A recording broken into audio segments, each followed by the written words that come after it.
Hello doctor. मुझे ना कुछ कुछ हो रहा है, इसलिए मैं आपके पास आई हूँ।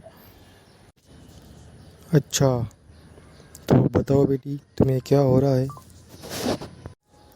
डॉक्टर, खाने के बाद ना मुझे भूख ही नहीं लगती और पानी पीने के बाद तो प्यास ही नहीं लगती। हाँ, ऐसा मेरे पास तो पहले ही आया है केस। पता नहीं अब क्या करूँ, कौन सी गोली दूँ तुम्हें। डॉक्टर, ओह ऐसा क्यों कर रहे हो? मुझे बताओ ना, क्या हो रहा है? हाँ, वैसे ये प्रॉब्लम मुझे भी है बहुत दिनों से। पर क्या करूँ, मुझे भी गोली नहीं मिल रही। अच्छा बताओ ना, मैं क्या करूँ?